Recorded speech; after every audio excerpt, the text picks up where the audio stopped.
فليعلم العالم أننا شيعة مولاي أمير المؤمنين علي بن أبي طالب. فليسمع العالم أننا بريئون من كل من لم يواليك يا علي يا علي يا علي يا علي. علي علي علي علي علي يا مولاي، علي علي علي علي يا مولاي. خالق الأرض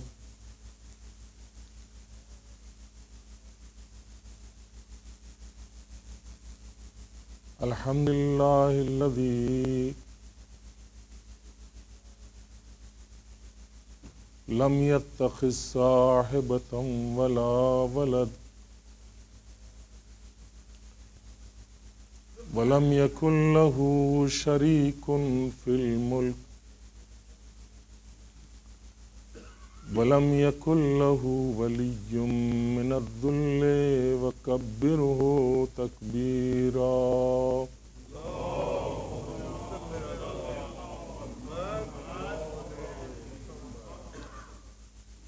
والصلاة والسلام على البشير النذير السراج المنير رسول رحمة للعالمين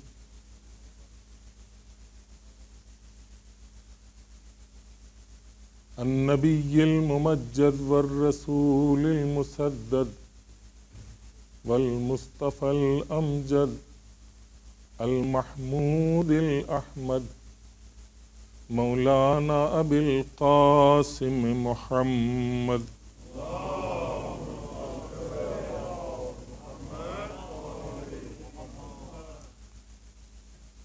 الذي أرسل رسوله بالهدى ودين الحق ليظهره على الدين كله ولو كره المشركون. صلى الله عليه وعلى أهل بيته الطيبين الطاهرين المعصومين المنتجبين الأكرمين.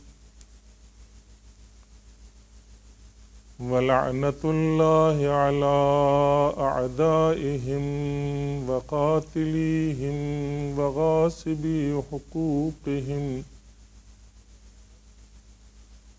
ومنكري فضائلهم أجمعين من يوم ظلمهم إلى يوم الدين.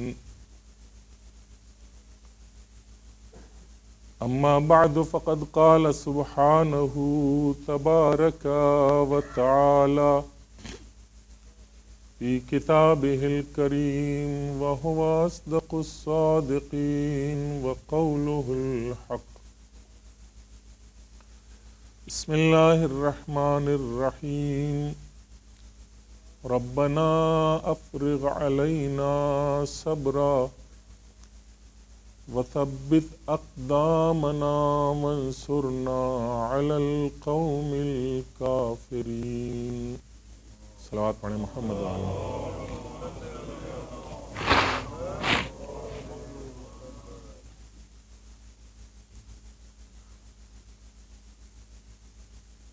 عزیزان محترم،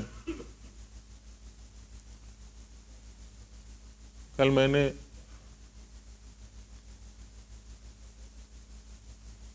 جس موضوع کا انتخاب کیا تھا اور گویا اپنے آپ کو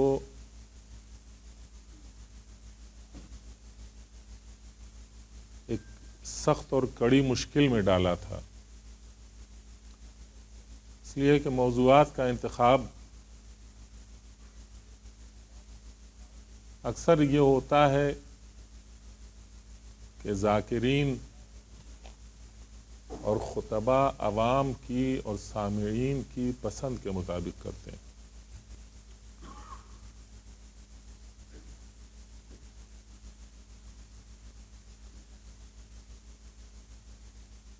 اور جو بات سامعین کو پسند ہوا کرتی ہے اس کا ذکر کرتے ہیں.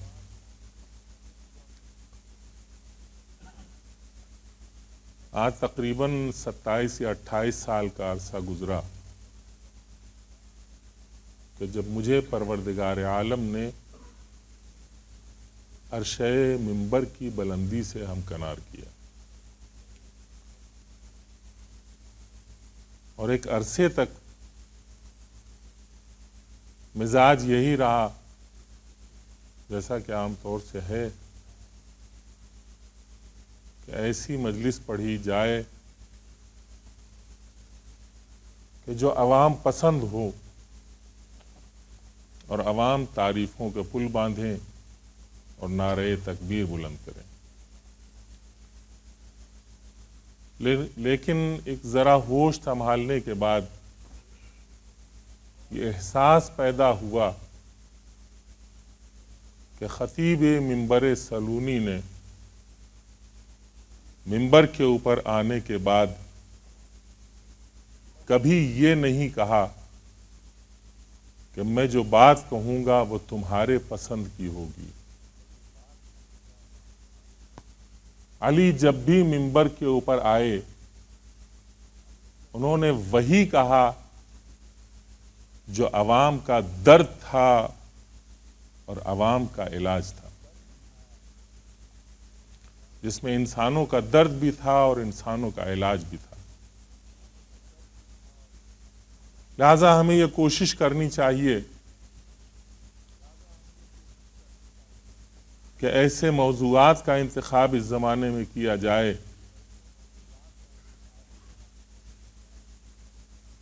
کہ ہمارا اور آپ کا یہ بکھرا ہوا معاشرہ،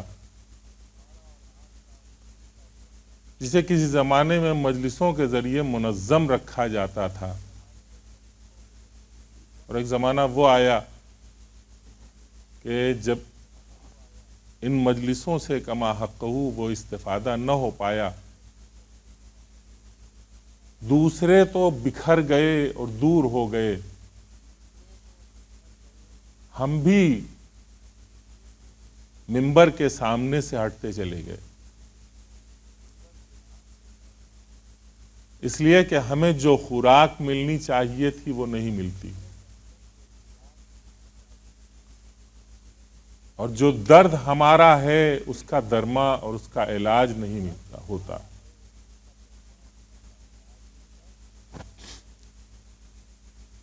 یہ جگہ کوئی معمولی جگہ نہیں ہے،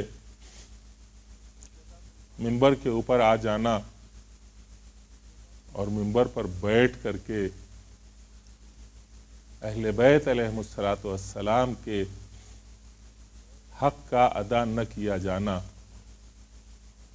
حق اہل بیت کے ساتھ ایک طرح کی خیانت ہے۔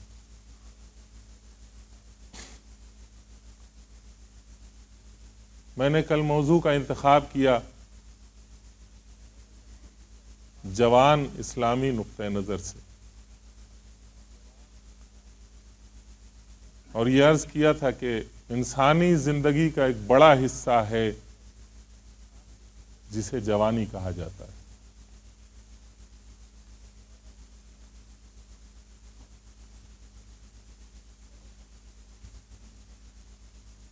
اور اس بڑے حصے میں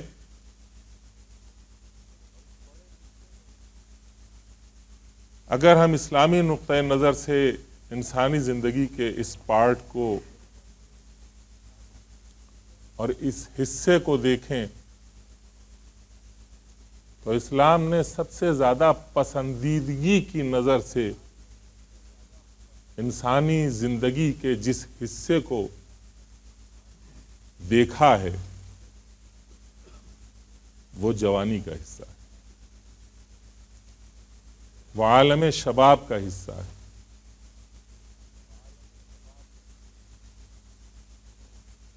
آج میں نے ارادہ یہ کیا تھا کہ کچھ اسلامی نقطہ نظر سے جوانی کی اہمیت اور اس کی حیثیت کے اوپر اور اسلام کی نگاہ میں اس کی اہمیت کے اوپر روشنی ڈالی جائے۔ لہذا میں نے 2 حدیثیں بھی نوٹ کی ہیں جسے آپ کی خدمت میں عرض کروں گا، لیکن سب سے پہلے میں نے کل ایک بات عرض کی تھی کہ ہمارے بزرگوں کو جوانوں کی سرپرستی کا حق پروردگار عالم کی طرف سے ملا ہے۔ وہ سرپرست ہیں، گارجین ہیں، ولی ہیں، اور انہیں اس ولایت کا حق ملا ہے۔ ولایت کے تصور کے ساتھ اور اس لفظ کے ساتھ یہ بات کہیں بعض افراد کے لیے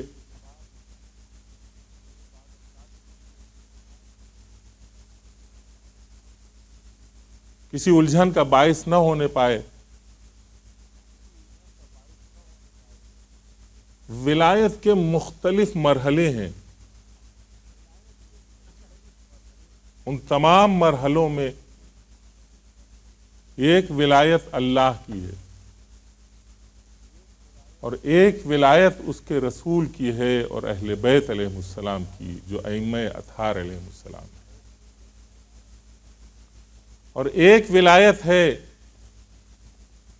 ان فقہا کی اور نائبین امام کی جو غیبت امام زمانہ میں امام زمانہ کو اسسٹ کر رہے ہیں اور ان کی راہ کے اوپر مسلمانوں کو اور شیعوں کو چلانے کی کوشش کر رہے ہیں۔ اور ایک ولایت ہے مومنین کی ایک دوسرے کے اوپر، کہ بھائی کی بھائی کے اوپر ولایت ہے، باپ کی بیٹے کے اوپر ولایت ہے، ماں کی بچوں کے اوپر ولایت ہے۔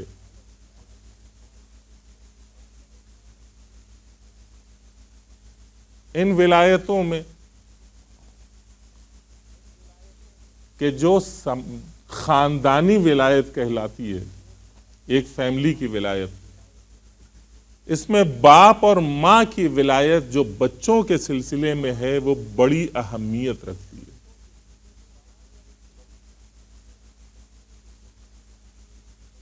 اتنی اہمیت رکھتی ہے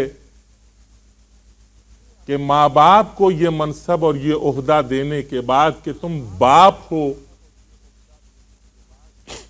اور تم ماں ہو، یہ کوئی معمولی منصب اور کوئی معمولی عہدہ نہیں ہے۔ پروردگار عالم نے اصل خلقت کا پاور اپنے ہاتھ میں رکھا ہے اور وہ خالق حقیقی ہے، لیکن اسی پروردگار عالم نے والدین کو ہماری ولادت کے لیے ذریعہ بنایا ہے اور ان دونوں کو ہمارا خالق قرار دیا ہے۔ اگر ان دونوں کا وجود نہ ہو، اگر ان دونوں کا اتصال نہ ہو، اگر ان دونوں کے ذریعے زوجیت کے فرائض انجام دیے نہ جائیں تو ایک خاص سلسلے کے تحت ہماری ولادت وجود میں نہیں آ سکتی۔ گویا ہم دنیا میں آنے کے لیے محتاج ہیں حقیقتاً خدا کے اور بعنوان مجاز والدین کے، یعنی ماں اور باپ کے۔ یہی وہ ولایت تھی کہ جس کی بنیاد کے اوپر پروردگار عالم نے 27 مقامات پر قرآن کریم میں اپنے تذکرے کے ساتھ ساتھ اور اپنی بندگی کے ساتھ ساتھ یہ اقرار بھی بنی نوع انسان سے لیا ہے، از آدم تا خاتم اور از خاتم تا صبح قیامت ہر انسان سے لیا ہے۔ وَوَصَّيْنَا الْإِنسَانَ بِوَالِدَيْهِ، اور ہم نے تاکید کی ہے انسان کو کہ وہ والدین کے ساتھ حسن سلوک کرے.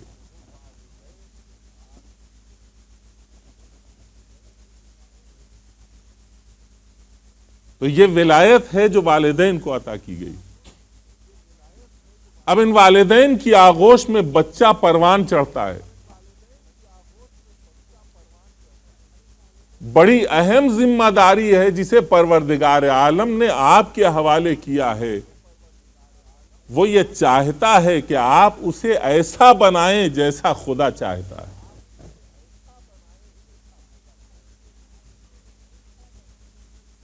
دیکھیے ضرورتیں بہت سی ہیں. ان ضرورتوں کو آپ اگر اپنے ذہن اور اپنی فکر کے اعتبار سے معین کریں گے تو سوائے گمراہی اور ضلالت اور خجلت کے کچھ نصیب نہ ہوگا. لیکن اگر ان ضرورتوں کو خدا کے بنائے ہوئے اصول کے اوپر تقسیم کریں گے تو یہ وہ راہ ہوگی کہ جس کے اوپر چل کر آپ نہ صرف اپنی آپ تربیت کر سکتے ہیں بلکہ اپنے بچوں کی تربیت بھی بہترین کر سکتے ہیں.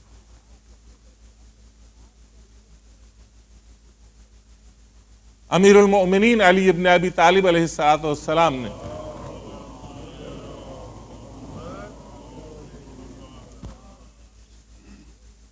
فرمایا کہ انسان کے شب و روز کے صرف 3 حصے ہیں. انسانی شب و روز کے 3 حصے ہیں. نہج البلاغہ میں بڑا مشہور یہ جملہ ہے، آپ ملاحظہ فرما سکتے ہیں. انسان کے دن اور رات میں 3 حصے ہیں. ایک حصہ وہ کہ جس میں وہ اپنے پروردگار سے ربط رکھتا ہے اور واسطہ رکھتا ہے.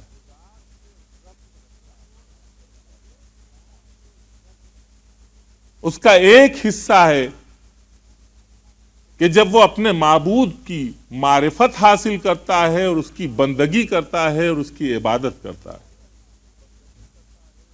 اس کا دوسرا حصہ ہے کہ جب وہ رزق حلال کمانے کے لیے نکلتا ہے اور اپنی روزی کماتا ہے تاکہ اپنا اور اپنے بچوں کا پیٹ پالے. اور اس کا تیسرا حصہ ہے کہ نعمات پروردگار اور لذات پروردگار جو اسے عطا کی گئی ہیں ان کا مصرف کرے، اولاد کی نعمتوں سے خوش ہو، زندگی کی نعمتوں سے اور اس کی لذتوں سے خوش ہو. لیکن ان تینوں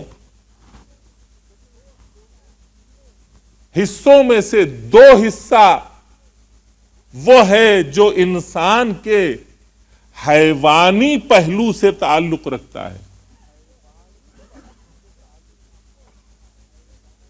اور تیسرا حصہ وہ حصہ ہے جو انسان کے معنوی، نورانی اور الہی حصے سے تعلق رکھتا ہے. اور اگر یہی پہلا والا حصہ کہ جو انسان کے الہی پہلو سے تعلق رکھتا ہے اس کی پوری زندگی کے اوپر حاوی ہو جائے تو اس کی زندگی کا کوئی حصہ بھی عبادت سے خالی نہیں ہوگا. نہ صرف وہ مصلی عبادت کے اوپر بیٹھ کر کے خدا کی تسبیح کرے گا بلکہ اگر وہ اسی پہلو کو مد نظر رکھتا ہو کہ جس پہلو میں بندگی کا اثر پایا جاتا ہے تو کسب معاش بھی عبادت بن جاتی ہے، نعمتوں سے لذت حاصل کرنا بھی عبادت بن جاتی ہے، بچوں کی تربیت بھی عبادت بن جاتی ہے، بیوی کے ساتھ ہم نشینی بھی عبادت بن جاتی ہے. لیکن اگر ہم نے ان تمام خانوں کو علیحدہ کر دیا تو ان خانوں کو علیحدہ علیحدہ کرنے کا مطلب یہ ہے کہ ہم نے اپنی زندگی کے ان 3 حصوں میں خدا کو ایک خانے میں رکھا ہے اور اپنے آپ کو ایک بڑے خانے میں رکھا ہے۔ میں عرض کر چکا ہوں، ضرورتوں کی تعین ہم اپنے سے نہ کریں۔ کون ایسا ہوگا جو دنیا کے اس بڑے ملک میں صرف اس غرض سے نہ آیا ہو کہ اسے اچھا معاش مل جائے؟ جتنے بیٹھے ہوئے ہیں میرے سامنے، جتنے حضرات یہاں تشریف فرما ہیں، ان میں سے کوئی اٹھ کر کے یہ نہیں کہہ سکتا کہ میں نے امریکہ کی سرزمین کے اوپر اس لیے قدم رکھا ہے کہ میں مہذب بن جاؤں، میں نے امریکہ کی سرزمین پر اس لیے قدم رکھا ہے کہ میرے بچے دیندار بن جائیں، میں نے امریکہ کی سرزمین کے اوپر اس لیے قدم رکھا ہے کہ میرا خاندان مہذب ہو جائے، تہذیب یافتہ ہو جائے، اچھا مسلمان بن جائے۔ جو بھی ہے وہ صرف یہ کہتا ہے کہ میں امریکہ اس لیے آیا ہوں، یا میں نے سفر اپنے ملک کو چھوڑ کر کے اس لیے کیا ہے کہ بہترین روزی مجھے حاصل ہو جائے، اچھی زندگی بسر کرنی آ جائے۔ جبکہ پروردگار عالم نے وہ حصہ کہ جس کا تعلق آپ کی ذات سے نہیں ہے، اس کی سب سے زیادہ فکر آپ نے کی ہے۔ وہ حصہ جس کا تعلق خود آپ کی ذات سے نہیں ہے، اس کی سب سے زیادہ فکر آپ نے کی ہے۔ اور وہ حصہ جس کا تعلق براہ راست صرف آپ کی ذات سے ہے، اس کی طرف توجہ آپ کی نہیں ہے، دوسروں کی ہے۔ میری لفظوں کو ضائع نہ کیجیے گا، آپ کی توجہ نہیں ہے، دوسروں کی ہے، جو ٹیلی ویژن کے ذریعے سے، جو کمپیوٹرز کے ذریعے سے، پروگراموں کے ذریعے، جو مختلف آڈیو اور ویڈیوز کے ذریعے سے، جو مختلف برناموں کے ذریعے سے آپ کی اولاد کو، آپ کے بچوں کو، آپ کی نسلوں کو، آپ کے خاندان کو، آپ کی بیٹیوں کو، آپ کے بیٹوں کو آپ سے چھینے لے رہے ہیں، اور اس کا احساس نہیں ہے کہ یہ بچے کہاں جا رہے ہیں۔ جس کا ذمہ پروردگار عالم نے اپنے ہاتھ میں رکھا تھا، وہ چیز سب سے زیادہ آپ کے لیے ضرورت مند بنی، اور اس کی سب سے زیادہ فکر آپ نے کی۔ آپ نے سوچا ہمیں اچھی روزی مل جائے، آپ نے سوچا ہمیں اچھا رزق مل جائے، آپ نے سوچا ہمیں اچھی نوکری مل جائے، آپ نے سوچا ہمیں اچھی آمدنی ہو جائے۔ پروردگار عالم نے آواز دی، وَمَا مَا مِن دَابَّةٍ فِي الْأَرْضِ إِلَّا عَلَى اللَّهِ رِزْقُهَا۔ اس سے واضح اور صاف انداز میں کوئی آیت نہیں ہے کہ جو رزق کے سلسلے میں مَا مِن دَابَّةٍ فِي الْأَرْضِ، زمین کے اوپر حرکت کرنے والا کوئی جاندار ایسا نہیں ہے، زمین پر حرکت کرنے والا کوئی جاندار ایسا نہیں ہے کہ جو حرکت کر رہا ہو، الا علی اللہ رزقھا، کہ اس کا رزق خداوند عالم کے اوپر ہے، یعنی اس نے ذمہ لیا ہے، اسے جب حرکت دی ہے تو اس کا رزق میں دینے والا ہوں، کوئی اور دینے والا نہیں، میں دینے والا ہوں۔ زمین پر رزق تقسیم ہوتا ہے، آسمانوں میں رزق تقسیم ہوتا ہے، دریاؤں میں رزق تقسیم ہوتا ہے، پتھروں کے جوف میں رزق پہنچتا ہے، تحت الثری میں رزق پہنچایا جاتا ہے، زمین کی تہوں میں رزق پہنچایا جاتا ہے، نہ جانے کتنے کلومیٹر نیچے رہنے والی مخلوقات کو پروردگار عالم رزق دیتا ہے، اور نہیں رزق مہیا کر سکتا تو ہم اور آپ جیسے انسانوں کو، کہ ہم نے اپنے رزق کا ذمہ اپنے لیے اپنے حوالے کیا ہے اور یہ سوچتے ہیں کہ ہم ہی رزق مہیا کرنے والے ہیں، ہم ہی رزق فراہم کرنے والے ہیں، ہم ہی رزق کا انتظام کرنے والے ہیں، ہم ہی پیٹ پالنے والے ہیں اور ہم ہی پرورش کرنے والے ہیں۔ نہیں، پروردگار عالم نے آواز دی، یہ وہ چیز ہے کہ جس طرح موت میرے ہاتھ میں ہے، جس طرح حیات میرے ہاتھ میں ہے، ویسے ہی رزق میرے ہاتھ میں۔ اگر موت تمہارے ہاتھ میں ہوتی تو دنیا کھڈر بن چکی ہوتی، جس کا نمونہ آج بھی تمہیں نظر آ رہا ہے کہ ایک تھوڑا سا تم نے اپنے اختیار میں موت لے لی ہے تو آج دنیا میں نہ جانے کتنے ویرانے ہر روز بنا کرتے ہیں اور کتنی بستیاں ہر روز اجڑا کرتی ہیں۔ کوزوو دیکھ لیجئے، بوسنیا دیکھ لیجئے، لبنان دیکھ لیجئے، کشمیر دیکھ لیجئے، پاکستان کو دیکھ لیجئے، ہندوستان کے مختلف حصوں کو دیکھ لیجئے، بر صغیر کو دیکھ لیجئے، مڈل ایسٹ کو دیکھ لیجئے۔ جہاں ہمارے اختیار میں موت آئی ہے وہاں ہم نے زندگیاں پیدا نہیں کی ہیں بلکہ موت کی نیند لوگوں کو سلایا۔ جہاں تک ہمارے اختیار میں رزق کا معاملہ آیا ہے وہاں تک ہم نے دنیا کے 1/3 حصوں 1/3 انسانوں کو بھوکا تو رکھا ہے، ان میں اناج تقسیم نہیں کیا ہے۔ یونیسکو کی رپورٹ اگر آپ پڑھتے ہیں ہر سال تو آپ کو اندازہ ہوگا کہ کتنے ایسے بچے ہیں جو بھوک سے مر جایا کرتے ہیں، کتنے ایسے انسان ہیں جو بھوک سے بلک بلک کے اور تڑپ تڑپ کے مرتے ہیں، جبکہ ایسی بھی رپورٹ آپ کے پاس ہے کہ ریٹ نہ بڑھنے پائے اس کے لیے اشیاء خورد و نوش کو یا سمندر میں بہا دیا جاتا ہے، سمندر میں ڈال دیا جاتا ہے یا زمین میں دفن کر دیا جاتا ہے یا اسے جلا کے خاکستر کر دیا جاتا ہے تاکہ یہ غذا انسانوں کے دہن تک نہ پہنچنے پائے۔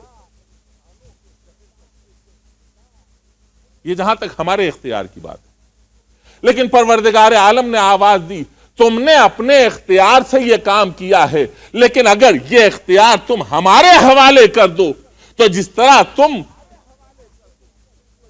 موت اور حیات کے سلسلے میں ہمارے محتاج ہو کہ ہم ہی موت پیدا کرتے ہیں، ہم ہی حیات پیدا کرتے ہیں۔ الذی خلق الموت والحیات، یہ وہ ذات ہے کہ جو خلق کرتی ہے موت کو بھی، جو خلق کرتی ہے حیات کو بھی۔ یہی وہ ذات ہے کہ جس نے آواز دی، ما من دابۃ فی الارض الا علی اللہ رزقھا، وہی ہے جو ہر مخلوق کو رزق عطا کرنے والا ہے۔ یہ ذمہ خدا کا تھا، ہم نے اپنے ہاتھ میں لیا۔ تربیت کا ذمہ پروردگار عالم نے آپ کے حوالے کیا تھا۔ اس طرح بچے کو دودھ پلاؤ، اس طرح بچے کو آغوش میں لو، اس طرح بچے کو پروان چڑھاؤ، اس طرح بچے کو لباس پہناؤ، اس طرح بچے کو بولنا سکھاؤ، اس طرح بچے کو انگلیاں پکڑ کے چلنا سکھاؤ، اس طرح بچے کو تکلم سکھاؤ، اس طرح بچے کو اٹھنا بیٹھنا سکھاؤ، اس طرح بچے کو تہذیب سکھاؤ، اس طرح بچے کو ادب سکھاؤ، اس طرح بچے کو تعلیم دو، اس طرح بچے کا اچھا نام رکھو، اس طرح بچے کی اچھی تربیت کرو، اس طرح بھائی کا پاس رکھنا سکھاؤ، اس طرح بزرگوں کا احترام سکھاؤ، اس طرح ماں اور بہنوں کی عزت کرنا سکھاؤ، اس طرح خاندان والوں کے ساتھ نشست و برخاست کا طریقہ سکھاؤ۔ یہ سب آپ کے حوالے کیا تھا، آپ نے کچھ نہ کیا۔ یہ سب آپ کے حوالے کیا گیا تھا، یہ سب بزرگوں کے حوالے کیا گیا تھا کہ جس کے لیے آپ نے جب آغوش میں یہ بچہ آیا تو آپ نے یہ ڈیوٹی نہ سمجھی، آپ نے یہ ڈیوٹی نہ سمجھی کہ اس کی اہمیت کا بھی احساس ہے، اس کی اہمیت کو بھی مد نظر رکھنا چاہیے یا نہیں، کہ ہم ہیں جو اس بچے کو جس طرح ان گھٹنیوں سے انگلیاں پکڑ کے چلنا سکھاتے ہیں، اس رفتار میں وہ سلیقہ بھی سکھائیں کہ جب یہی بچہ ہماری انگلیاں پکڑ کر کے چلنا سیکھ رہا ہو، توجہ کا طالب، یہی بچہ ہماری انگلیاں پکڑ کے چلنا سیکھ رہا ہو تو اس کے ذہن میں باپ کے ہاتھوں کی انگلیوں کی مضبوطی کی گرمی رہ جائے، اور اتنی دیر تک رہ جائے کہ جب باپ بوڑھا ہو جائے تو بیٹا جوان ہو کر کے اسے ہاتھ تھام کے چلنے کے لیے سہارا دے۔ اگر آپ نے وہ گرمی منتقل نہیں کی، وہ رفتار کا طریقہ منتقل نہیں کیا، وہ چلنے اور اٹھنے بیٹھنے کا ادب منتقل نہیں کیا، تو کس توقع کے اوپر آپ اپنے جوان بیٹے کی طرف دیکھتے ہیں کہ وہ آپ کی لاٹھی بن جائے گا اور آپ کی ضعیفی کا سہارا بن جائے گا؟ کس توقع پہ دیکھتے ہیں؟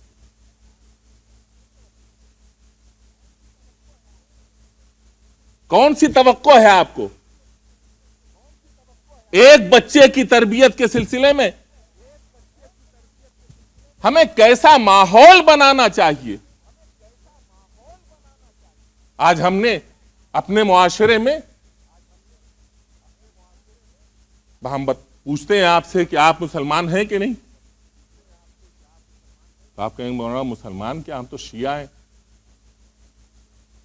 اگر ہم کہیں آپ شیعہ ہیں تو ان میں سے بعض حضرات یہ کہیں گے مولانا شیعہ ہی نہیں، ہم سید بھی ہیں، اور سید بھی نہیں بلکہ نجیب الطرفین سید۔ اچھا، یعنی جناب سیدہ سے براہ راست آپ کا تعلق۔ میری لفظوں کی گرمی کو محسوس کیجیے۔ امیر المومنین سے براہ راست آپ کا تعلق، امام حسن سے براہ راست تعلق ہے، رسول خدا سے براہ راست تعلق ہے۔ جو بیچارے شیعہ ہیں ان کا تعلق تو مذہبی احساسات اور جذبات سے، نسبی اعتبار سے نہیں ہے۔ لیکن ہم نے یہ دیکھا کہ ہم اپنے گھر کی بات بھی کرتے ہیں، آپ کے گھر کی بات بھی کرتے ہیں، ہر جگہ یہ ماحول اور معاشرہ ہے۔ آج دنیا اتنی سمٹ گئی ہے کہ ہم سے بعض بھائیوں نے اور بزرگوں نے یہ کہا کہ مولانا آپ نے اچھا ٹاپک اٹھایا ہے، امریکہ کا ماحول اس کا شدید متقاضی ہے کہ آپ اس ٹاپک کے اوپر گفتگو کیجئے۔ میں نے کہا بھائی یہ درد صرف امریکہ کا درد نہیں ہے بلکہ ہندوستان کا بھی درد یہی ہے، پاکستان کا درد بھی یہی ہے، دنیا کے کونے کونے میں یہی درد ہے جس کی ٹیس اٹھ اٹھ کر کے لوگوں کو بے چین کر رہی ہے۔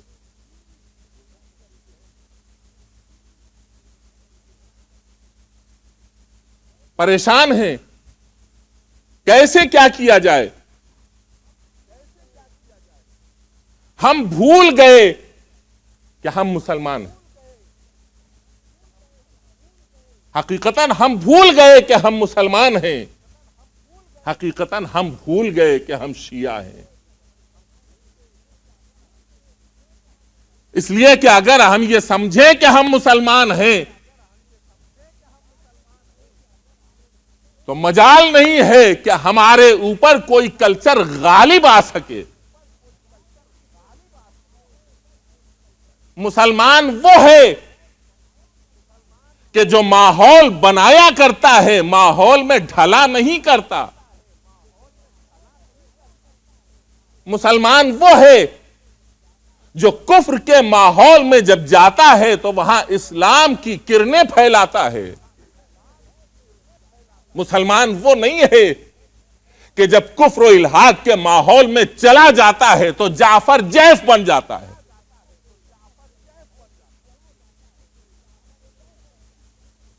مسلمان وہ نہیں ہے کہ جب کفر و الحاد کی دنیا میں آنکھیں کھولتا ہے تو یہ سمجھتا ہے نہ ہمارا کوئی کلچر اچھا ہے، نہ ہماری کوئی تہذیب اچھی ہے، نہ ہمارا کوئی تمدن اچھا ہے، نہ ہماری کوئی سوسائٹی اچھی ہے، بلکہ ہم سے اچھے تو یہ لوگ ہیں جو ہر جہت سے ہر میدان میں ترقی کر رہے ہیں۔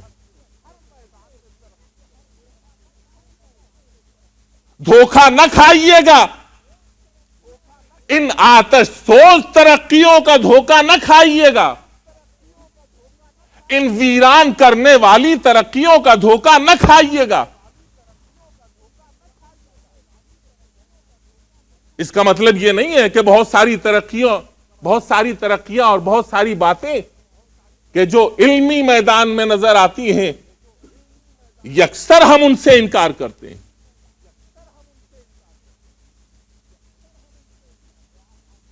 کچھ ایسی چیزیں ہیں جو حیات آفریں بھی ہیں، انسانی زندگی کو بالیدگی عطا کرتی ہیں، لیکن اکثر اور بیشتر ایسی چیزیں ہیں کہ جنہوں نے انسانیت کو تباہ اور برباد کر کے رکھا۔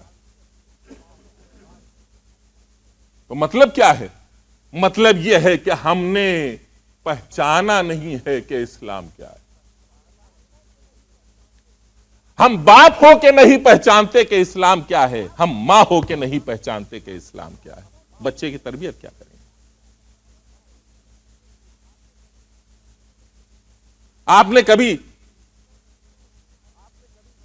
اکثر مجلسوں میں سنا ہے کہ پیغمبر اسلام صلی اللہ علیہ وآلہ وسلم مکے کی گلیوں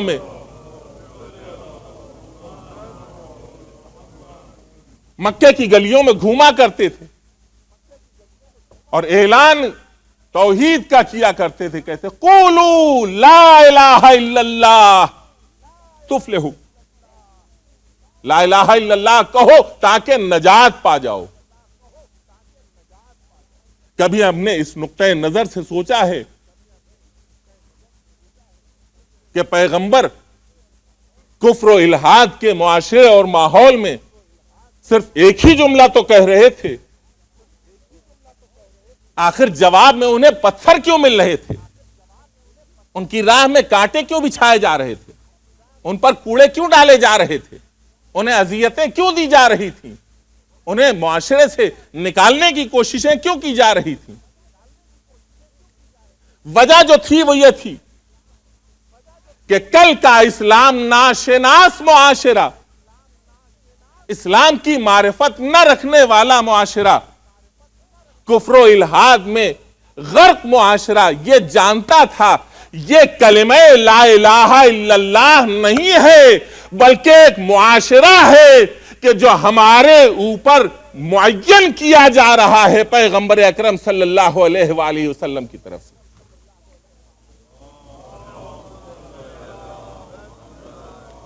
ایک نیا معاشرہ ہے جس کی داغ بیل ڈالی جا رہی ہے، ایک نئے سماج کی بنیاد رکھی جا رہی ہے۔ لا الہ الا اللہ کہیں گے اور لا الہ الا اللہ کو اپنائیں گے، لا الہ الا اللہ کو اپنے باطن میں اتاریں گے، لا الہ الا اللہ کے اوپر عمل کریں گے تو ایک نئی تہذیب پر گامزن ہوں گے، ایک نئے تمدن پہ گامزن ہوں گے، ایک نئے ماحول میں آنکھ کھولیں گے۔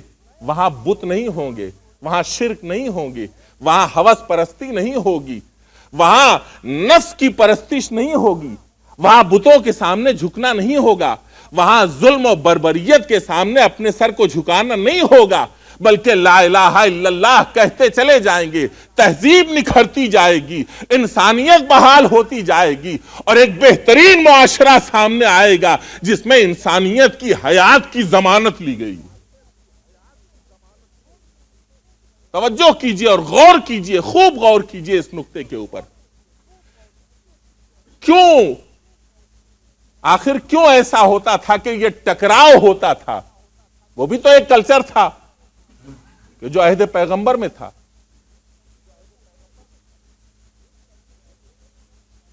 ایک کلچر میں ایک کلمے کی گنجائش نہیں پیدا ہو سکی، اس ایک کلمے کی گنجائش کی بات نہیں تھی۔ وہ بھی یہ سمجھتے تھے اگر ہم نے لا الہ الا اللہ کہہ دیا تو ہمارا پورا سماج تبدیل ہو کر کے رہ جائے گا، اور جب ہمارا پورا سماج تبدیل ہو کر کے رہ جائے گا تو بندہ اپنے خدا سے جڑ جائے گا اور جب بندہ اپنے خدا سے جڑ جائے گا، اپنے معبود سے جڑ جائے گا، برائیاں اپنے آپ دور ہوتی چلی جائیں گی، نیکیاں اپنے آپ انسانوں میں پیدا ہوتی چلی جائیں گی، انسان معنوی اعتبار سے زندہ ہوتے چلے جائیں گے اور کفر و الحاد دور ہوتا چلا جائے گا۔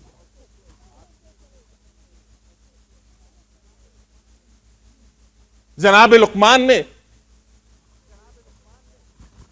اپنے بیٹے کو جو قرآن کریم میں نصیحت کی ہے، قرآن نے ان کلمات کو اپنے اندر جذب کر لیا ہے۔ میں صرف ایک جملے کی طرف اشارہ کرنا چاہتا ہوں جو اس وقت کی مجلس سے مربوط ہے، اور وہ یہ کہ یا بنیا لا تشرک باللہ، یہ ہے تربیت اولاد کی۔ اگر جوان کو، بچے کو پالنا ہے اور پروان چڑھانا ہے، اور پروان چڑھا کر کے اسے بہترین انسان بنا کر کے معاشرے اور سماج کے حوالے کرنا ہے، سب سے پہلا سبق جو جناب لقمان اپنے بیٹے کو دیتے ہیں، وَآتَيْنَا لقمان الحکمت، ہم نے لقمان کو حکمت عطا کی ہے۔ اس حکمت کا تقاضا کیا ہے؟ اس انسانیت کا تقاضا کیا ہے؟ جناب لقمان فرماتے ہیں یا بنیا لا تشرک باللہ ان الشرک لظلم عظیم، خدا کا شرک نہ کرو۔ یاد رکھو یہ شرک جو خدا کی ذات میں کیا جاتا ہے انسانی اعتبار سے عظیم ظلم ہے جو انسان اپنے اوپر کرتا ہے۔ جہاں شرک ہوا وہاں گمراہی آئی، ضلالتیں آئیں، تاریکیاں آئیں، کثافتیں آئیں، نفس پرستی آئی، مختلف قسم کے عزم آ گئے، اور انسان شیطنت اور بربریت کا شکار ہو گیا۔ آواز دی لا تشرک باللہ، صرف ایک خدا کو مانو۔ جب ایک خدا کو مانو گے تو جتنے صفات اس کے اندر ہوں گے وہ سب تمہارے اندر در آئیں گے۔ جتنے صفات کا آئینہ دار وہ ہوگا، وہ اپنے تمام صفات کا آئینہ دار تمہیں بنا دے گا۔ اب اگر تم تنہا بھی رہو گے تو چاہے کائنات سب مل کر کے لکڑیاں اکٹھا کر لے اور تم تنہا موحد ہو اور پوری کائنات آتش کدے نمرود بن جائے، تو تمہاری تنہائی کی وحدانیت میں ذرہ برابر بھی آنچ نہیں آ سکتی، اس لیے کہ وہ خدا کہ جس کی پرستش تم کرتے ہو، دنیا چاہے لاکھ تمہیں جلانا چاہے، اس کی طرف سے یہ حکم ہوگا یا نارو کونی بردم و سلامن علی ابراہیم۔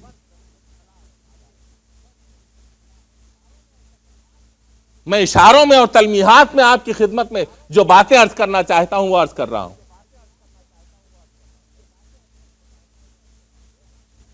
لیکن پہلے ہمارے اندر یہ یقین تو پیدا ہو جائے، خود ہم یہ یقین پیدا کر لیں، تب نہ اپنے بچوں کو اس بنیاد کے اوپر چلائیں گے۔ اس یقین کی سب سے پہلی منزل یہ ہے کہ اگر 15 سال کی، دیکھیے توجہ رکھیے اس نقطے کے اوپر کہ کیا سبب ہے کہ پروردگار عالم نے 15 سال کے سن میں باپ کو اور 9 سال کے سن میں ماں کو یہ منصب دیا ہے اور یہ عہدہ دیا ہے کہ وہ اس لائق بنا دیے گئے ہیں کہ ان سے باز پرس کی جائے، تم یہ کیوں کر رہے ہو اور تم یہ کیوں نہیں کر رہے ہو۔ اور اگر کوئی انسان اتنا ذمہ دار ہو جائے کہ خدا اس سے سوال کرنے لگے تو اسے اپنی عظمتوں کے اوپر ناز کرنا چاہیے، یہ احساس نہ کرنا چاہیے ارے 9 ہی سال میں نماز پڑھنی شروع ہو گئی اور 15 ہی سال میں روزے کا حکم دے دیا۔ اگر اس تصویر کو دوسرے رخ سے دیکھیے تو آپ کو احساس ہوگا کہ پروردگار عالم نے آپ کو بلند کس قدر کیا ہے. آپ 15 سال کے ہوئے کہ اس لائق بن گئے کہ خدا آپ کا ہم کلام بن سکے اور آپ خدا سے ہم کلام ہو سکے. اور جس دن یہ احساس آپ کے اندر پیدا ہو گیا کہ خدا آپ کلیم ہے اور خدا آپ سے ہم کلام ہے، تو کتنا دل چوڑا ہوگا، کتنی طبیعت میں نشاط پیدا ہوگا اور کتنی قوت ملے گی اس احساس سے. وہ سن رہا ہے اور میں باتیں کر رہا ہوں. وہ سن رہا ہے جو سب کے درد کا درما کرتا ہے. وہ سن رہا ہے جو حکیم ہے. وہ سن رہا ہے جو قادر مطلق ہے. وہ سن رہا ہے جو ان اللہ علی کل شیء قدیر ہے. وہ سن رہا ہے جو زمین و آسمان کا خالق ہے. اور ہم جیسے بندے اس کی بارگاہ میں تکلم کر رہے ہیں اور گفتگو کر رہے ہیں. اگر اس منزل سے آپ نے نماز شروع نہیں کی اور اس منزل سے آپ نے عبادت شروع نہیں کی، تو وہ دن کم از کم جس دن آپ کی آغوش میں پروردگار عالم نے آپ کے جیسا ایک انسان دیا ہے، اس دن سے اپنے پروردگار عالم کی بارگاہ میں سر کو جھکانا شروع کر دیجئے. شکر کے لیے بھی اور اس حکمت کے لیے بھی کہ اگر ہم اپنے آپ کو اللہ سے جوڑیں گے تو وہ بچہ جو ہماری آغوش میں پروان چڑھ رہا ہے اور وہ بچہ جو دیکھنے کی صلاحیت رکھتا ہے، وہ یہ دیکھے اور یہ سمجھے اور یہ سوچنے کی صلاحیت پیدا کرے کہ میرا رابطہ کسی ذات وحدہ لا شریک سے ہے. میرا رابطہ کسی ذات وحدہ لا شریک سے ہے. ٹیلی ویژن سے رابطہ نہیں ہے. میرا رابطہ سنیما سے نہیں ہے. میرا رابطہ کمپیوٹر کی پروگراموں سے نہیں ہے. میرا رابطہ دنیا کی اور خرافات سے نہیں ہے. رابطہ ہے تو میرے پروردگار سے ہے. اور جب رابطہ پروردگار سے ہے تو کیمرے کے ہزاروں گنا پاور رکھنے والے بچے کے ذہن میں سب سے پہلے جو تصویر ابھرے گی وہ والدین کی بندگی کی تصویر ہوگی، والدین کی اطاعت کی تصویر ہوگی. یہ وہ تصویر ہوگی. آپ مجھے مثال دینے کی ضرورت نہیں، اپنے گھروں میں اگر تلاش کیجئے گا تو آپ کو یہ مثال مل جائے گی. ادھر آپ نے مصلی بچھایا اور ادھر آپ کا چھوٹا بچہ یا چھوٹی بچی جیسی ماں باپ نے عملی طور سے تعلیم دی ہے، 2 سال کا بچہ صحیح، 3 سال کا بچہ صحیح، آپ کے ساتھ مصلی کے اوپر آ کے کھڑا ہو جاتا ہے اور وہ بھی آپ ہی کی طرح سے کبھی رکوع کرتا ہے، کبھی سجدہ کرتا ہے. یہ کیا ہے؟ یہ وہ تصویر کے کسب کرنے کی صلاحیت ہے. آپ جو کرتے جا رہے ہیں وہ کسب کرتا جا رہا ہے. اگر اسی روش کو آپ آگے بڑھاتے رہیے اور اس کے ذہن و دل و دماغ و ضمیر میں خدائے وحدہ لا شریک کا تصور جاگزی کرتے رہیے اور اسے یہ عملی تعلیم دیتے رہیے، تو یہ وہ نوجوان بن کے ابھرے گا کہ جب گھر سے نکل کر معاشرے کے اندر آئے گا تو یہی وہ نماز ہوگی، یہی وہ خدا ہوگا اور یہی وہ طاقت ہوگی جو اسے تمام برائیوں سے دور رکھے گی، تمام برائیوں سے دور رکھے. کر کے دیکھیں. ہم نے یہ سمجھ لیا ہے کہ ہم صبح سے شام تک صرف سروس کریں. بچوں کی پیدائش کے بعد بچوں کی پرورش کا ذمہ ہمارے اوپر نہیں ہے.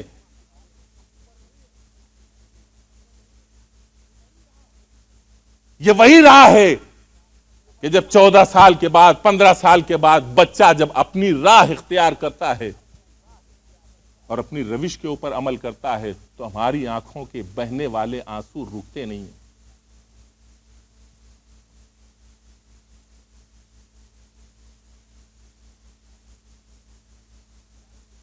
ہمارے آنسو جاری رہتے ہیں. کیا کروں؟ دامن وقت میں اتنی گنجائش نہیں ہے کہ اب اس سے زیادہ آپ حضرات کو زحمت دوں. اگرچہ ارادہ تھا کہ صرف 45 منٹ پڑھوں گا اور مکمل 45 منٹ صرف آپ حضرات کو نصیحت کرتے ہوئے گزر گیا. آپ نے اسکول میں ماحول بنانے کا ٹیچروں سے سلیقہ سیکھا ہوگا. اسکول میں بچوں کو پڑھنے کے لیے کتنے جتن کیے جاتے ہیں. تصویریں بنائی جاتی ہیں دیواروں کے اوپر, ABCD مختلف ڈیزائنی انداز میں لکھ کر کے دیواروں کے اوپر لگائے جاتے ہیں. بعض خوشنما تصویریں بھی لگائی جاتی ہیں. کبھی حروف سے کام لیا جاتا ہے, کبھی تصویر سے کام لیا جاتا ہے, اور بچے کو بار بار دکھایا جاتا ہے اور اس کی طرف نظریں اٹھوائی جاتی ہیں. بیٹا دیکھو یہ کیا لکھا ہے, یہ کیسا ہے, کتنا خوبصورت ہے, کتنا اچھا ہے.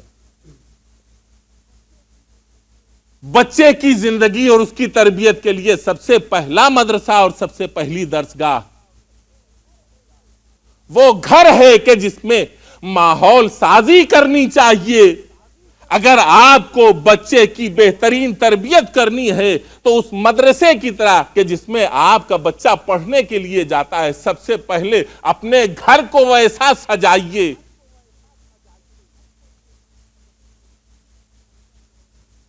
کہیں نجف کا روضہ نظر آئے, کہیں کربلا کا روضہ نظر آئے, کہیں جنت البقیع کی قبریں نظر آئیں, کہیں مدینۃ الرسول نظر آئے, کہیں خانہ کعبہ نظر آئے. یہ تصویریں رہنی چاہیے. تصویریں جذب ہوتی ہیں ذہنوں کے اندر. قرآن کی آیتیں لکھی ہونی چاہیے. یہ سب ساری چیزیں جذب کرتی ہیں اپنی طرف, اور بچے ان تمام چیزوں کو جذب کرتے ہیں اپنی طرف. لیکن اگر گھروں کے اندر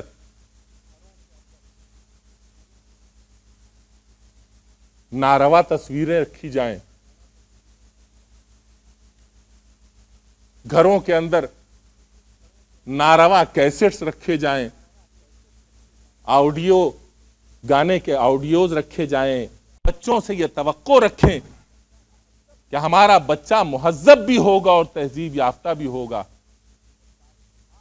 تو یہ وہ کار محال ہے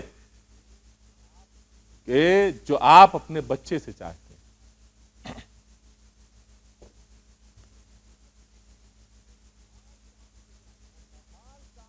یہ وہ محال کام ہے جو آپ اپنے بچے سے چاہتے ہیں. پرانے زمانے میں ہمارے بزرگی, آپ ہی لوگوں نے یہ بتایا کہ پرانے زمانے میں جو دادی اماں ٹائپ کی خواتین ہوا کرتی تھیں وہ کیا کرتی تھیں, بچوں کو کہانیاں سنایا کرتی تھیں. کیا ہماری ماؤں کے پاس اتنا وقت بھی نہیں ہے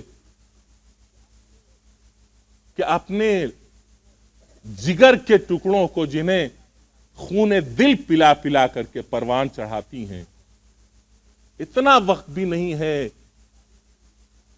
کہ تاریخ اسلام کی چھوٹے چھوٹے واقعات انہیں یاد کریں, اور خالی وقت میں جب بچے بستروں کے اوپر جا رہے ہوتے ہوں انہیں کہانیوں کے انداز میں تعلیم دیں.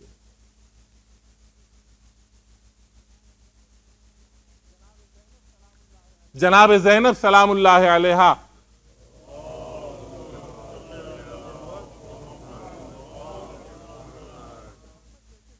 اون و محمد جیسے چھوٹے چھوٹے بچوں کو, کہ جنہیں معلوم تھا کہ کربلا کے لیے تیار کر رہی ہیں,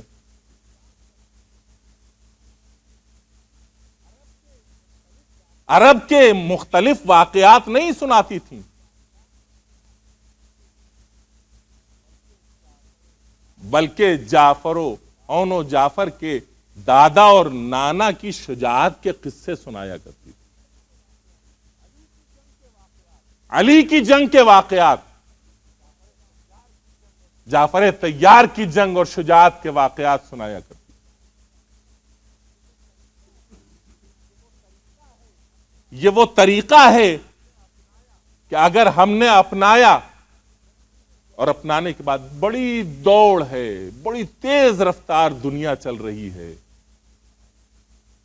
لیکن ہماری اسلامی تہذیب کا یہ تقاضا نہیں ہے کہ ہم بھی اسی تیز رفتار دنیا کا جز بن جائیں۔ ہمارا ایک ماحول ہے، ہمارا ایک کلچر ہے، ہماری ایک تہذیب ہے، ہمارا ایک معاشرہ ہے۔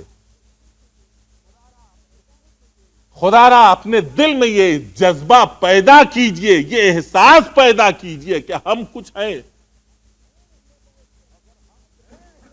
اگر ہم ہیں اہل بیت کے ماننے والے تو اس کے اوپر افتخار کیجئے کہ کائنات میں کوئی ایسا نہیں ہے کہ جسے اہل بیت جیسے آئیڈیل نمونے ملے۔ پروردگار عالم نے ہمیں عطا کیے ہیں اہل بیت جیسے آئیڈیل۔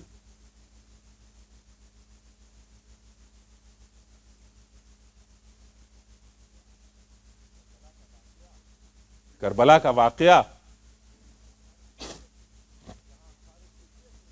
جہاں ہمارے گریے کے لیے ہے اور ہمارے رونے کے لیے، وہاں ہمارے بچوں کی تربیت کے لیے بھی۔ کربلا کا واقعہ حق و باطل کی کامیاب جنگ کا واقعہ ہے۔ کربلا کا واقعہ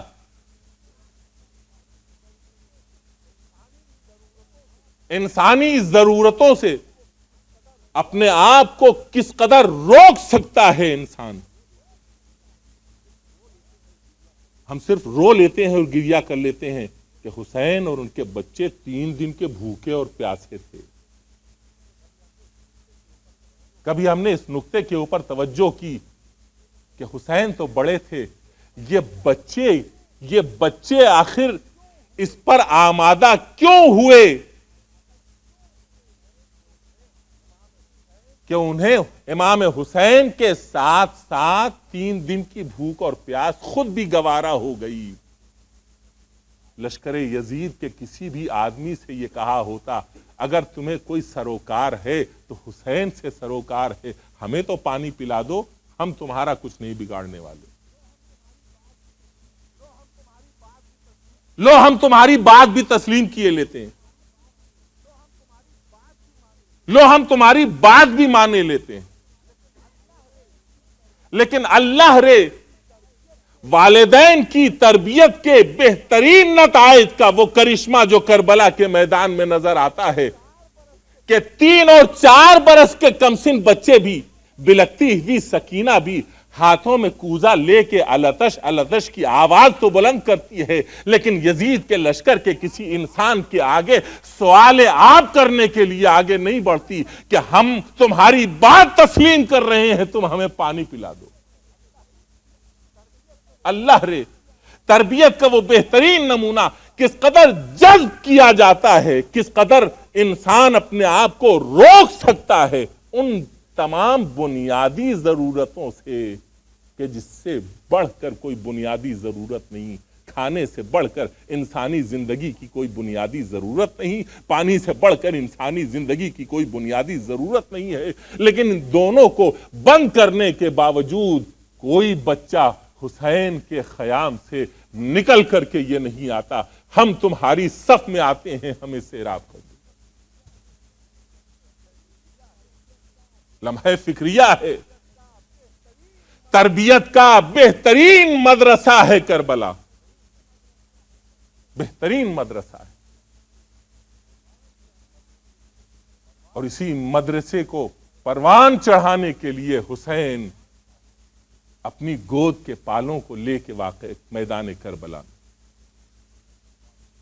2 محرم کو وارد کربلا ہوتے ہیں حسین، تو شان سے کہ رہوار چلتے چلتے ایک مرتبہ رک جاتا ہے، امام رہوار پہ رہوار بدلتے ہیں، لیکن جب رہوار آگے نہیں بڑھتا تو پوچھتے ہیں بھائی اس سرزمین کو کیا کہتے ہیں؟ کوئی کہتا ہے مولا اسے غازریہ کہتے ہیں،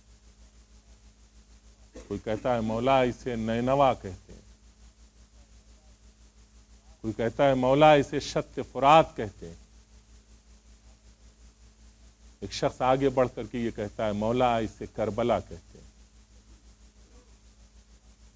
کربلا کا نام زبان کے اوپر آیا، حسین گھوڑے سے اتر پڑے اور آواز دی عباس ہماری منزل آ گئی، یہیں ہمارے خیمے نصب کیے جائیں گے، یہیں ہم درجہ شہادت کے اوپر فائز ہوں گے، یہیں ہمارے خیموں میں آگ لگائی جائے گی، اور یہیں ہمارے اہل حرم اسیر کیے جائیں گے۔ دوسری محرم کو حسین وارد صحرائے کربلا ہوتے ہیں۔ میر انیس نے ایک واقعے کے منظر کشی کی ہے، اور وہ منظر کشی یہ تھی کہ جب ثانیہ زہرا محمل سے نیچے اترتی ہیں تو خاک کربلا اڑ کر کے جناب زینب کے سرو بالوں کے اوپر پڑتی ہے۔ یہ کیفیت دیکھ کر کے جناب ثانیہ زہرا بے چین ہو جاتی ہیں، فرماتی ہیں میرا ماجایا کہاں ہے؟ پہنچتی ہیں بھائی کے پاس، بھیا اس سرزمین سے جلد نکل لو، اس سرزمین سے جلدی نکل لو۔ کہا بہن کیا ہوا؟ کہا بھائی میں نے ابھی اس سرزمین کے اوپر قدم رکھا تھا کہ اس سرزمین کی خاک نے اڑ کر کے میرے چہرے اور میرے بال کو گرد آلود بنا دیا، مجھے اچھا محسوس نہیں ہو رہا ہے۔ کہا بہن صبر کرو، یہی وہ جگہ ہوگی کہ جہاں میری شہادت کے بعد تمہارے سر سے جب چادر چھینی جائے گی تو آج یہی خاک کربلا اڑ کر کے تمہارے چہرے کے اوپر پڑی ہے اور تمہارے بالوں کے اوپر پڑی ہے، کل یہی خاک کربلا تمہارا پردہ بن جائے گی۔ جزاکم ربکم۔ خیمے فرات کے کنارے نصب کیے جاتے ہیں، اور ایک مرتبہ حسین بنی اسد کو بلاتے ہیں، قبیلہ بنی اسد کے لوگ تشریف لاتے ہیں۔ امام کہتے ہیں یہ سرزمین میں تم سے خریدنا چاہتا ہوں۔ آپ نے وہ سرزمین خریدی، اور خریدنے کے بعد چند شرطوں کے ساتھ انہی کو ہبہ کر دی، اور وہ شرطیں یہ تھیں کہ اے بنی اسد، دیکھیے ہمارا اور آپ کا کتنا خیال ہے حسین ابن علی کو شہادت سے پہلے۔ فرماتے ہیں جب بھی ہمارا کوئی زائر اس سرزمین کے اوپر قدم رکھے تو تم اسے مہمان رکھنا، اور اے بنی اسد جب ہماری شہادت واقع ہو جائے اور یہ ظالم اپنے اپنے کشتوں کو دفن کر لیں اور ہمارے مظلوم اور بے کس لاشیں جلتی ہوئی زمین کے اوپر پڑے رہ جائیں تو تم آ کر کے ہمارے لاشوں کو دفن کر دینا۔ اور بات یہیں روکی نہیں حسین نے، ایک مرتبہ مردوں کو خطاب کرنے کے بعد عورتوں سے مخاطب ہوئے، اے بنی اسد کی عورتوں، اگر تمہارے مرد ان ظالموں کے ڈر سے اپنے محلوں سے نکل کر کے ہمارے جنازوں کو دفن کرنے نہ آئیں تو تم انہیں تشویق دینا، تم انہیں شوق دلانا، تم انہیں گھر سے نکالنا تاکہ یہ ہمارے زمین پر پڑے ہوئے جنازوں کو آ کر کے دفن کر دیں، اور اگر یہ نہ کر سکے تو تم رات کی تاریکی میں چلی آنا اور آ کر کے ہمارے کشتوں کو دفن کر دینا۔ امام یہیں پر نہیں رکے اور ایک مرتبہ بنی اسد کے چھوٹے چھوٹے بچوں کو خطاب کیا اور خطاب کر کے کہا، اے بنی اسد کے بچوں، اگر تمہارے ماں باپ اس عمل میں کوتاہی کریں اور وہ نہ آ سکے ہمارے کشتوں کو دفن کرنے کے لیے تو اے بنی اسد تم ہی کھیلتے کھیلتے چلے آنا۔ اللہ رے مظلومی حسین بنی اسد کے چھوٹے چھوٹے بچوں سے کہہ رہے ہیں، اے بنی اسد کے بچوں، اگر تمہارے ماں باپ یہ عمل نہ انجام دیں تو تم ہی کھیلتے کھیلتے چلے آنا اور ہمارے جسموں کے اوپر اپنی چھوٹی چھوٹی مٹھیوں سے خاک ڈال دینا تاکہ ہمارے کشتے خاک کے اندر دفن ہو جائیں۔ اللہ حسین کی مظلومی کا کیا، حسین کی مظلومی کے انتہا کیا ہو سکتی ہے؟ حسین اپنی بے کسی کا تذکرہ کر رہے ہیں، لیکن کیا معلوم تھا کہ زینب وہ منظر بھی دیکھے گی کہ حسین کا لاشا صرف جلتی ہوئی زمین پر نہ رہے گا، بلکہ زینب دیکھے گی گھوڑوں کی نال بندی ہو رہی ہے اور زینب پچھاڑے کھا رہی ہے، ادھر کے گھوڑے ادھر، ادھر کے گھوڑے ادھر ہو رہے ہیں۔ واہ محمدہ واہ علیہ کی صدائیں بلند ہو رہی۔ وَسَيَعْلَمُ الَّذِينَ ظَلَمُوا أَيَّ مُنْقَلَبٍ يَنْقَلِبُونَ الہی بحق الزہراء وابیہا وبعلہا وبنیہا والسر المستودع فیہا۔ پروردگارہ بحق محمد و آل محمد ہمیں زیادہ سے زیادہ نیک اعمال کی توفیق کرامت کر۔ پروردگارہ برے اعمال سے دور رکھ۔ پروردگارہ کوتاہیوں سے درگزر فرما۔ پروردگارہ غفلتوں کو معاف کر دے۔ پروردگارہ ہم میں اتنی ہمت اور قوت عطا کر کہ ہم اپنی اولاد کی صحیح تربیت کر سکیں۔ پروردگارہ بحق محمد و آل محمد جو طاہر اور پاکیزہ امانت محبت اہل بیت کی شکل میں ہمارے دلوں تک اور ہماری نسلوں تک پہنچی ہے، میرے معبود ہماری آئندہ نسلوں تک بھی برقرار رہے۔ پروردگارہ بحق محمد و آل محمد اسلام اور اہل اسلام کو سربلندی عطا کر۔ میرے معبود پرچم اسلام کو اور جمہوریہ اسلامی کو سربلندی اور دوام عطا کر۔ پروردگارہ رہبر انقلاب اور مراجع اعظام کو اپنے حفظ و امان میں رکھ۔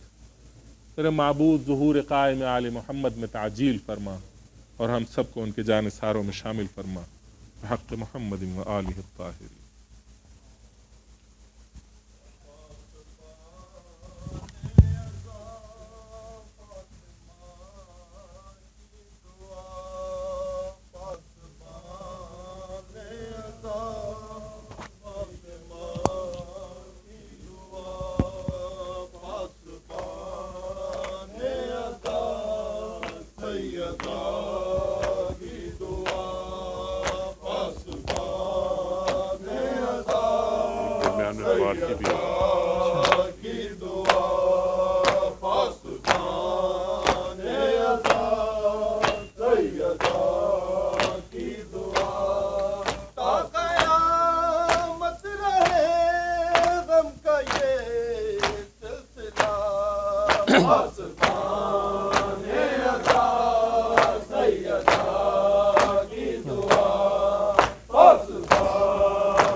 صغرا کو مدینے میں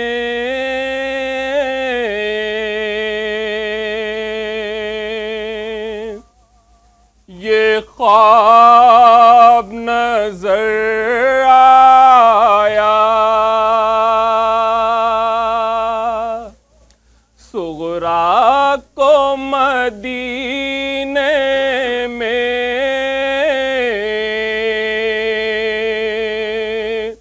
یہ خواب نظر آیا،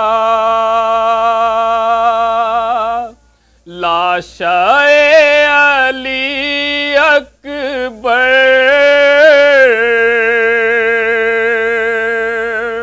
ارے لاشائے علی اکبر جیسے خون میں تر آیا، صغرا کو مدینے میں یہ خواب نظر ارے جیسے علی اکبر کے سینے پہ لگا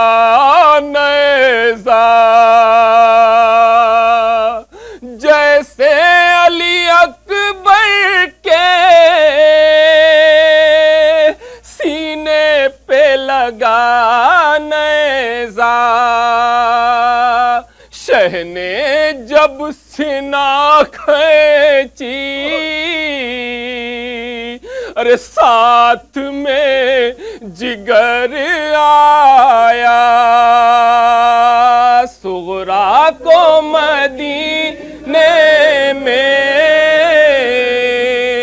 یہ خواب، ارے جیسے لاش اکبر کی شاہ لے کے آتے ہیں، جیسے لاش اکبر کی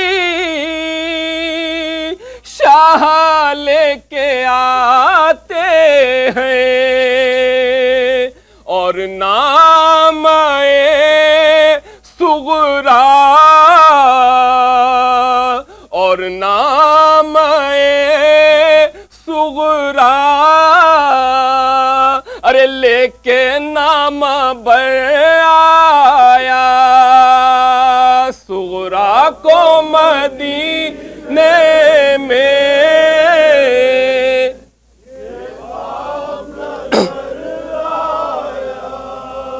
ارے جیسے پھوپھی اماں کے سر سے گر گئی چادر، جیسے پھوپھی اماں کے سر سے گر گئی چادر، نہر سے علم جیسے، ارے نہر سے علم جیسے خون میں تر بتر آیا، صغرا کو مدینے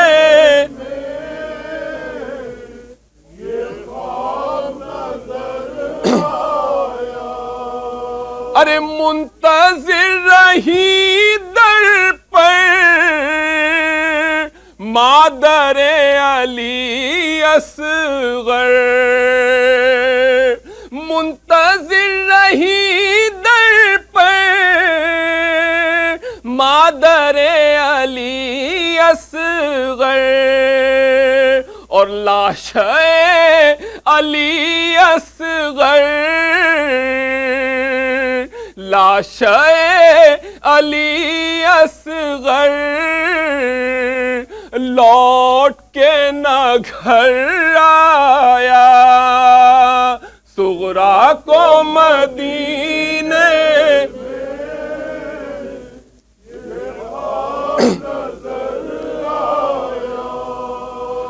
شمر کے تماچے ہیں اور رخ سکینہ ہے، شمر کے تماچے ہیں اور رخ سکینہ ہے، ہائے پھول سے رخ پر ہر نشان ابھر آیا، صغرا کو مدینے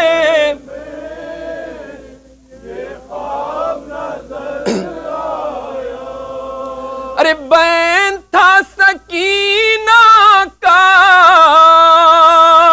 اب مدد کرو امو، بین تھا سکینہ کا اب مدد کرو امو، ارے دیکھو شمر کانوں سے،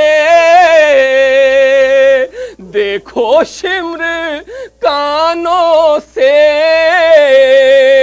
چھینے گوہر آیا، صغرا کو مدینے میں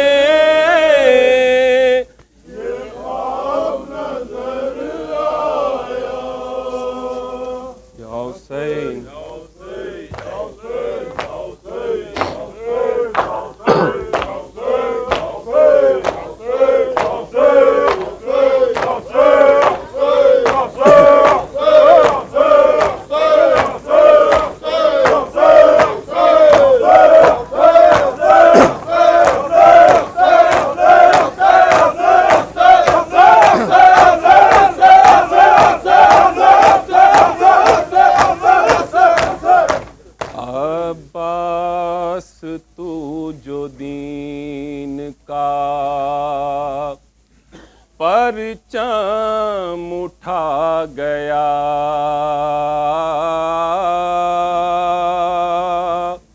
عباس تو جو دین کا پرچم اٹھا گیا عباس تو جو دین کا پرچم اٹھا گیا تو ساری کائنات پہ لہرا کے چھا گیا عباس تو جو دین کا پرچم اٹھا گیا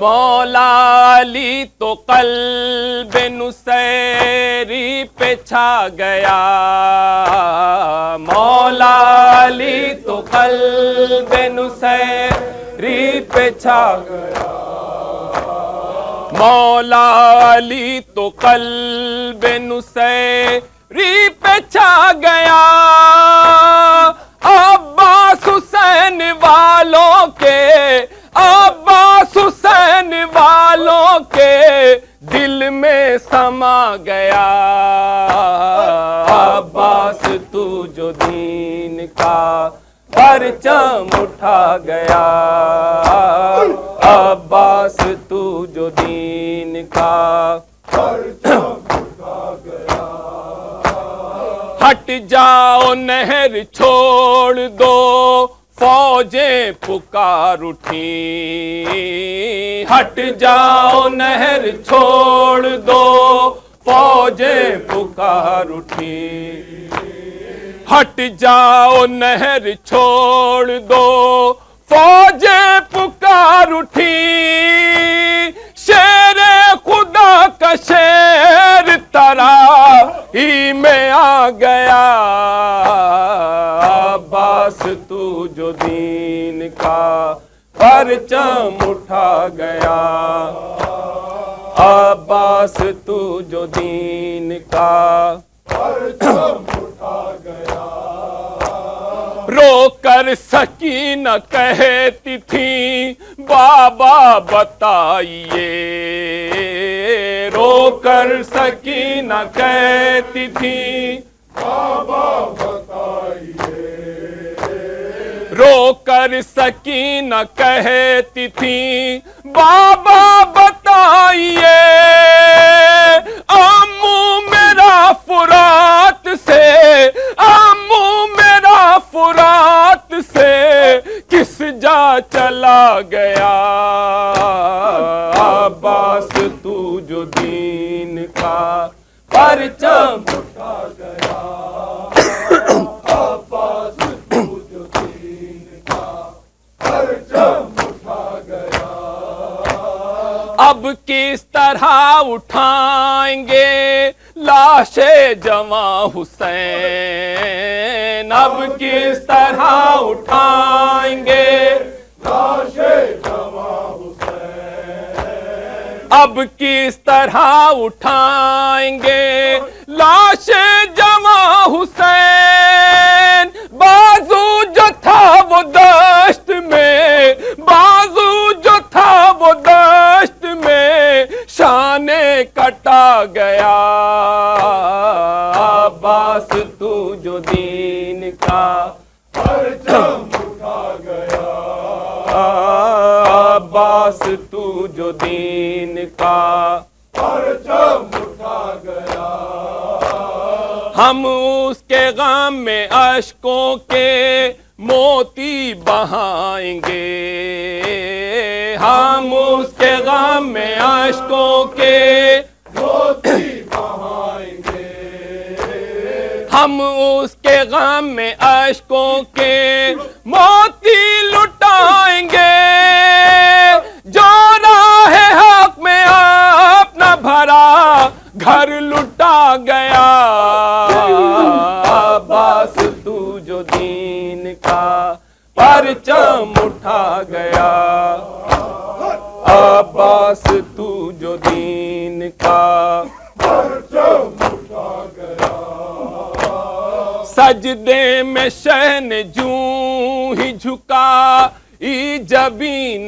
نور، سجدے میں شہن جوں ہی جھکا ای جبین نور، سجدے میں شہن جوں ہی جھکا ای جبین نور، اے آفری کرب و بلا جگمگا گیا، عباس تو جو دین کا پرچم اٹھا گیا، عباس تو جو دین کا پرچم اٹھا گیا،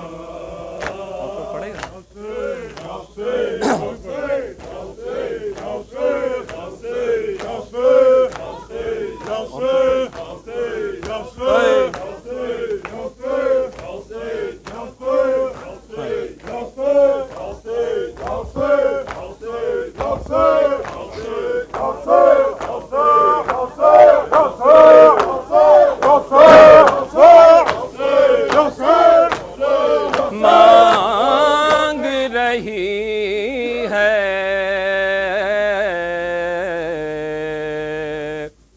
خاتون جناش کے عذاب، مانگ رہی ہے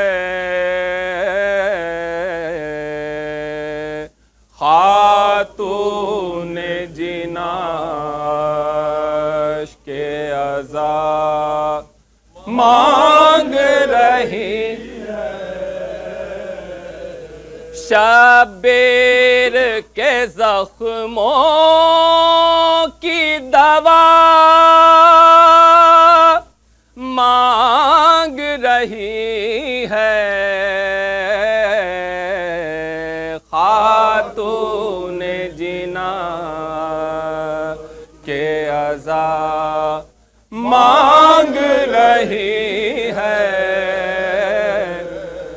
لڑتے ہیں غضبناک لڑائی علی اکبر، لڑتے ہیں غضبناک لڑائی علی اکبر، لڑتے ہیں غضبناک لڑائی علی اکبر، ماں کھولے ہوئے بال دعا مانگ رہی ہے خاتون جنا، مانگ رہی ہے خاتون جنا، مانگ رہی ہے، مقتل میں نہ بھیجو اسے گودی میں چھپا لو، مقتل میں نہ بھیجو اسے گودی میں چھپا لو، مقتل میں نہ بھیجو اسے گودی میں چھپا لو، بانو علی اصغر کو قضا مانگ رہی ہے خاتون جنا،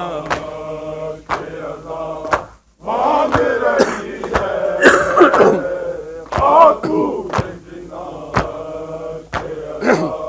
مانگ رہی ہے، یار میرے بے شیر کو تیروں سے بچانا، یار میرے بے شیر کو تیروں سے بچانا، یار میرے بے شیر کو تیروں سے بچانا، ماں جھول سے لپٹی یہ دعا مانگ رہی ہے خاتون جناش کے عذاب، مانگ رہی ہے خاتون جناش کے عذاب، مانگ رہی ہے، اے غیرت اسلام نظر اپنی جھکا لے، اے غیرت اسلام نظر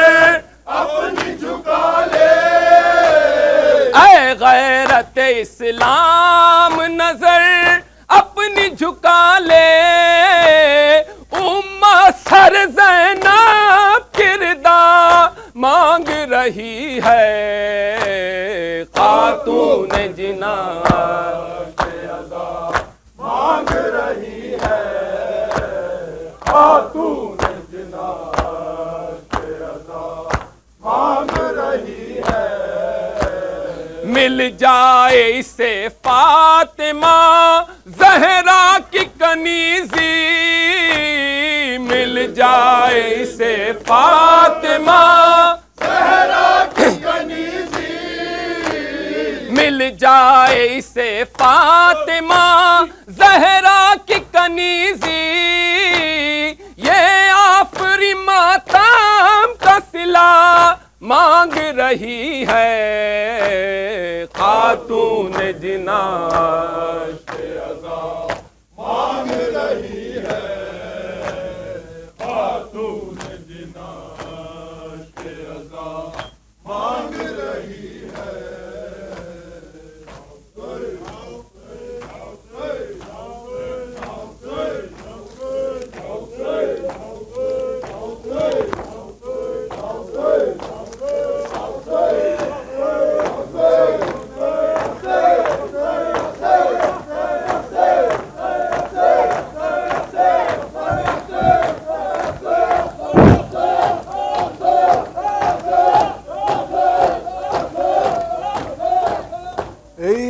گلزار علی اکبرم ای گل گلزار علی اکبرم ای گل گلزار علی اکبرم ای گل گلزار ای گل گلزار علی اکبرم ای گل گلزار ای گل گلزار علی اکبرم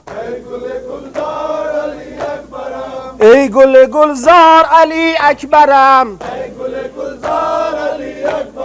ای گل گلزار علی اکبرم شمع شب تار علی اکبرم کشته اشرار علی اکبرم مونس و غمخوار علی اکبرم ای گل گلزار علی اکبرم ای گل گلزار ای گل گلزار ای گل گل اکبرم کشته تیغ جفا اکبرم کشته تیغ جفا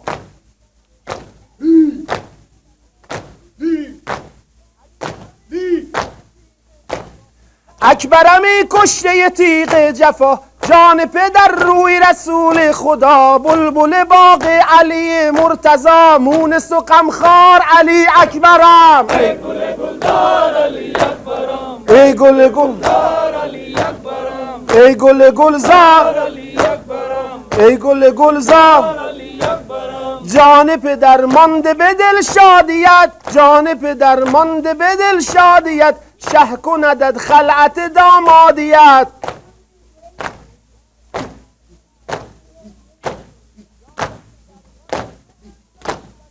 جان پدر مانده به دل شادیت شه کندد خلعت دامادیت غرق به خون عارض گلناریت شمع شب تار علی اکبرم ای گل گلزار ای گل گلزار ای گل گلزار ای گل گل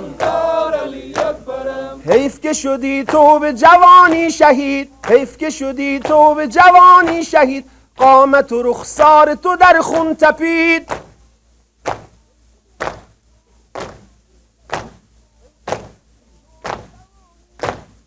حیف که شدی تو به جوانی شهید قامت و رخسار تو در خون تپید کشتند سیرت به جهان ناامید کشته اشرار علی اکبرم ای گل گلزار ای گل گلزار ای گل گلزار مادرت از بهر تو گریان و زار مادرت از بهر تو گریان و زار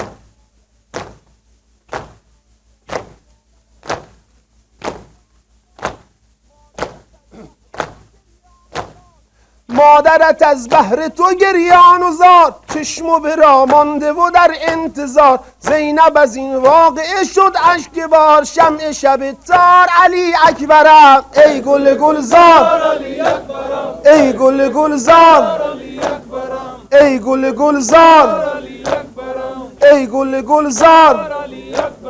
پیکرت از خنجر کین چاک شد، پیکرت از خنجر کین چاک شد، هجله دامادی تو خاک شد.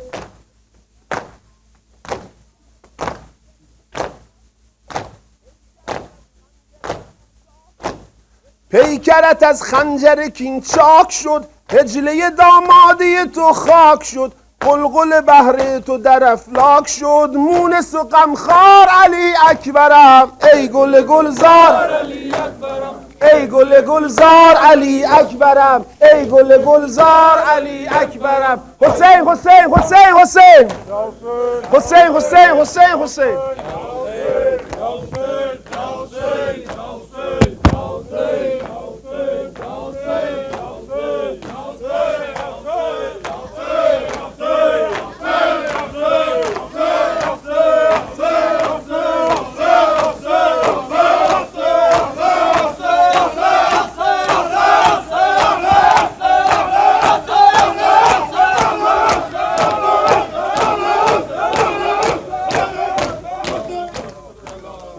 بر محمد و آل محمد صلوات.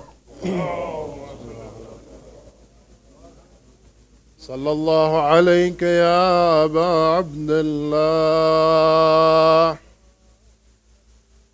وعلى الأرواح التي خلت بفنائك. عليكم مني جميعا سلام الله أبدا ما بقيت وبقي الليل والنهار، ولا جعل الله الآخر الأهد مني لزيارتكم. السلام على الحسين وعلى علي بن الحسين وعلى أولاد الحسين وعلى أصحاب الحسين، خصوصا سيدي ومولاي أبا الفضل العباس وقاسم بن الحسن ومسلم بن عقيل وحاني بن عروة وحبيب بن مظاهر والحر الشهيد الرياض. السلام عليك يا ساداتي وموالي جميعا ورحمة الله وبركاته. السلام عليك يا مولى وابن مولى. السلام عليك يا غريب الغرباء. السلطان أبا الحسن علي بن موسى الرضا، كن شفينا وشفي والدي في يوم الجزاء ورحمة الله وبركاته. السلام عليك يا مولانا يا صاحب العصر والزمان. السلام عليك يا شريك القرآن. السلام عليك يا كعبة الإيمان. السلام عليك يا إمامي وإمامي الإنس والجان. عجل الله تعالى فرجك وسهل الله مخرجك وظهورك ورحمة الله وبركاته.